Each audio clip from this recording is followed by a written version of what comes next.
organising this panel, because this is the kind of panel that we need, and the kind of people like you who are going to be listening to us and learning with us is exactly what we need.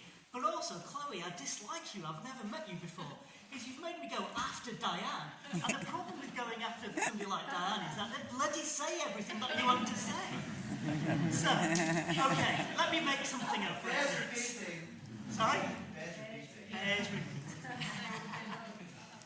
Radical pedagogy, what's education for? I'd just like to say a few words about that particular title. Radical pedagogy and critical pedagogy are often two terms which are used interchangeably.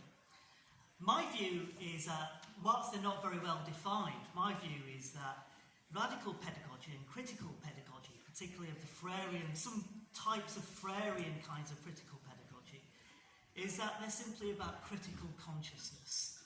Simply about critical consciousness. And in my view, critical consciousness can only take you so far. It's about reformism.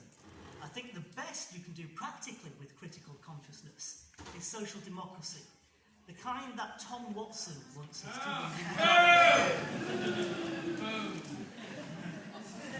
I think what we need is something more than critical pedagogy. What we need, comrades, is revolutionary critical pedagogy. The kind of revolutionary critical pedagogy that my comrades in the United States of America, Peter McLaren and Paula Ullman, have outlined very powerfully in journals like Dave Hill's journal, Journal for Critical Education Policy Studies. I think what a revolutionary critical pedagogy would do is develop class consciousness, not just critical consciousness. What we need is class consciousness. For praxis, praxis is a term which Gramsci has elaborated for us and is very, very important. It's about the development of theory with practice and practice with theory. Very, very important, praxis. And what critical class consciousness can do for us is it will help the working class, like myself, recognise itself as a working class. And we can be a class that will struggle for ourselves. This is a class in and for ourselves, as Marx called it. I think what we need to do is have two philosophical considerations. And these considerations are key for strategy building. It's what Gramsci called war of manoeuvre. I think Howard might say a little bit about that in a few moments. The first consideration, philosophical consideration, that I want to put on the table is, what are the mechanisms that create the conditions to sustain the status quo? Mechanisms are those invisible things, those deep-lying things, which help people, or rather coerce people, to think in particular kinds of ways and act in particular kinds of ways. The second mechanism that creates the conditions that I think we need to think about is, what are those mechanisms that prevents change? And the kind of change that we want for a kind of education system that might be the National Education Service. This is about meta-level strategic thinking. And I'm going to use a C word now. Cummings. It's the kind of thing that Dominic Cummings has spent 2 years studying, right? Because it's absolutely fundamental. It's fundamental to have any kind of change. 2 mechanisms that I can give you examples of. It's the kind of things which I have developed in my own work. The first mechanism is what I've called mystification. This is about the ruling class, the capitalist class, the neoliberal class, the bourgeoisie, purposefully creating strategic ambiguity. And this is about creating an appearance, another term that Marx helps us to understand, creating an appearance. Diane called it bullshit. Creating an appearance that's productive to sustain their dominant hegemony. Mystification is about creating this strategic ambiguity through mechanisms like subterfuge, through mendacity, political advisors are brilliant at this kind of stuff. Apologies to any political advisors in this particular room. I'm sure there's a Daily Mail journalist in here somewhere. I wanted a boo at that point almost. Mystification is about creating a common sense to create the kind of consciousness and practices that the ruling class benefits from. It's to reproduce that dominant hegemony, to repeat. I'll give you a couple of examples here of mendacity and subterfuge. We're all middle class now. There's no such thing as class anymore. Diane obviously used the two examples that I was going to use of social mobility and meritocracy. The second mechanism that I think we need to consider as part of our philosophical meta-thinking is feasibility. This is what Gramsci called conception of a new world. We need to have a realistic conception of a new world. Something which is feasible, something which is reasonable, something which is seen to be possible as an available alternative.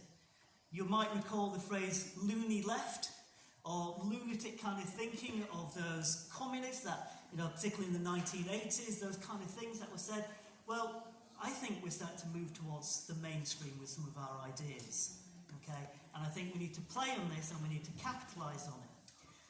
Feasibility works in two directions. The first one is the direction that Boris Johnson and his ilk use. I appreciate the hissing, that's good. And what they use feasibility is to say to us, there is no alternative. There's no feasible alternative. Tina, which is obviously something which was dominant. Sorry? All right, Tina. Hi, Tina. There is an alternative, Tina, I'm afraid. There is an alternative, or there is no alternative. There's no feasible alternative, according to them. And you'll hear the commonly used churning out of Stalinist ideas by the Corbyn's trying to move us to a state like to a state like Stalin, or kind of something like that. They'll use examples, allude to the USSR, of course, Cambodia, Venezuela, even Cuba. I said bring on Cuba, to be honest. Yay! With you. To counter this, feasibility should work in the other direction from us. Okay. And our role and function as political educators, as teachers, as human beings, is to make our alternative feasible. And this is by resetting the frame, the tone, and the position, making us seem like we're creating the idea of something which is realistic. It doesn't have to be this way. I think what we need to do in order to make our ideas feasible is to know the reality of others, okay? And that means we're speaking with them rather than at them. And you can do this in practical ways very easily, just by going along to a pub or a cafe or something like that, even the Witherspoons, and just listening to people, and seeing what the dominant narrative is, what the dominant culture is, to use the Gramscian term, culture again. So this lived reality is what we've got to work with. We've got to work against the grain of these dominant ideas which is implanted by the Mail and the Sun. They've got 30 million readers every single month. That's a lot of people that they influence. Knowing the reality of others will make our ideas seem more feasible. And what we've got to do also, and this is difficult, is to be optimistic. Okay? Optimism of the will. Again, a Gramscian idea. It's very easy to be pessimistic. The more you know, the more pessimistic you become, especially if you're a teacher or an academic even.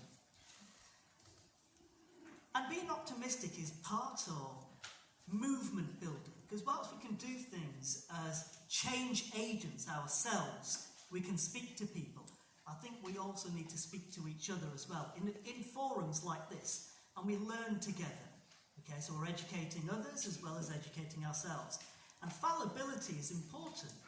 We've got to be willing to be wrong sometimes. We're not always we can't be preaching, because that turns people off. Okay? I think what we have, comrades, is an incredibly important and exciting conjuncture in history. And one of the reasons that I think we need to be optimistic is to realise that history never ends. History is continually remade, and it's remade by us and our actions. And that's really, really important in terms of creating this optimism for ourselves and amongst others as well. What we've got is a real potential for a socialist communist government, okay? And that might be Corbyn, it might be somebody else after him. But what we have is a momentum, and we need to be building on this momentum because there's no time to lose. And we need to be doing this with real gusto, we need to be bold, we need to be real.